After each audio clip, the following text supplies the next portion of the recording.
Hello YouTube, it's Tony, and so today I'll be showing you an updated Turoths guide for 2018. Now previously, it's around 160k farming XP per hour, and yes, this method will definitely give you the improved XP rates. So here are the requirements for this. You need 55 Slayer, and I highly suggest you have 74 farming, or your XP rates are going to be incredibly slow. 92 Prayer also helps here because of Soul Split. Now the Ritual of the Madra will unlock the Stone of Jazz effect, which will then give you 3% more damage. Finally, I suggest you have 89 Invention, as well as 2.5k Slisky God Wars Dungeon 2 reputation.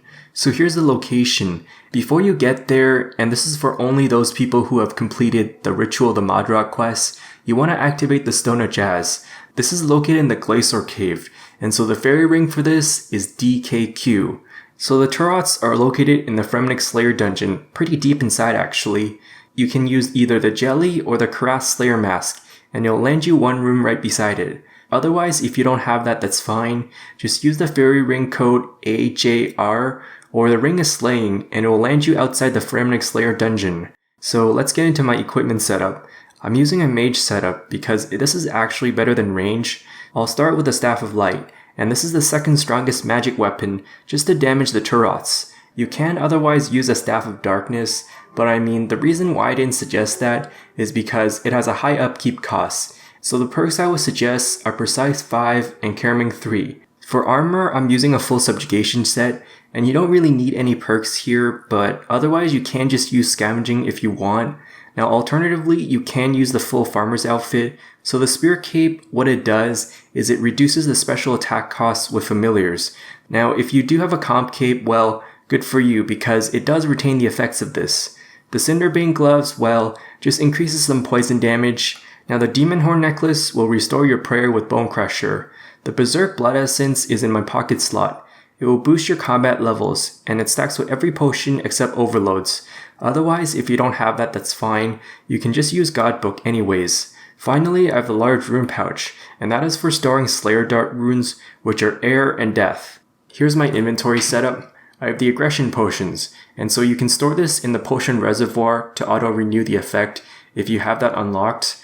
After that, I have the extreme or supreme magic potions, which like I said before, it does stack with the Berserk essence.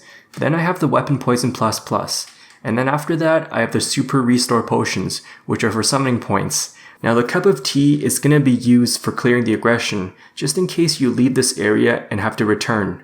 For the Spring Cleaner, if you want to make profit, you're going to destroy the Addy, Rune, and Battle Staves. So you can also bring an Enhanced Excalibur as well, which is for extra healing, but it's not really needed anyways.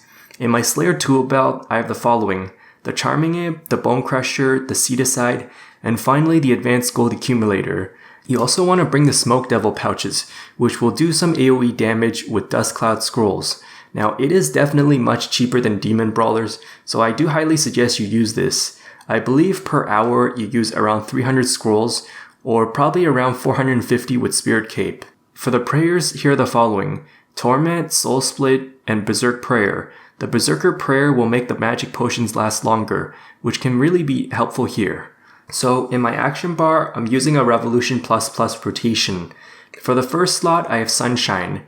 Then I follow this with AoE basics, which are Corruption Blast, the Chain ability, and Dragon Breath. After the AoE basics, I have Tsunami, which is then going to be my second ultimate ability. Now, it does surprisingly do some decent amount of AoE damage. Finally, just fill the rest with any basics you want, and you don't really need any thresholds here.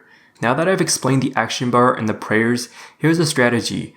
You're going to stand where I'm standing, which is actually pretty close to the middle. Now of course, you don't want to forget to set your auto cast to Slayer Dart. Yeah, so you're just going to pretty much rely on auto retaliate and AFK basically. I only need to look at my screen every few minutes or so. And yes, you also want to hope that Corruption Blast does spread all the way across. I mean, it is pretty luck dependent sometimes. As you can see right here, the Caraming perk just really helps here. Like the chain ability almost ricochets all across the map, so yes, the extra targets are more than just 3 targets. It feels like it's 10 targets or something. Pretty much, do not forget to renew your familiars every 48 minutes, and of course, you're going to use the scrolls on the familiars. In conclusion, here are the hourly rates you can expect. I got 315k magic XP per hour. Now for farming XP per hour, it's closer to 200k XP per hour, but I did get fairly lucky with the seed drops. Like in this test footage, I got around 230k XP per hour, but I highly doubt you're gonna get that rate consistently.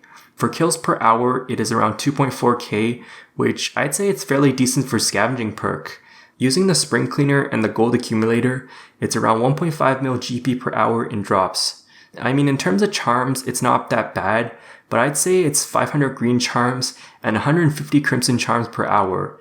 If you don't believe my XP rates, well, don't worry, because I do have a full 1.5 hour footage of this, and I'll leave that link in the description.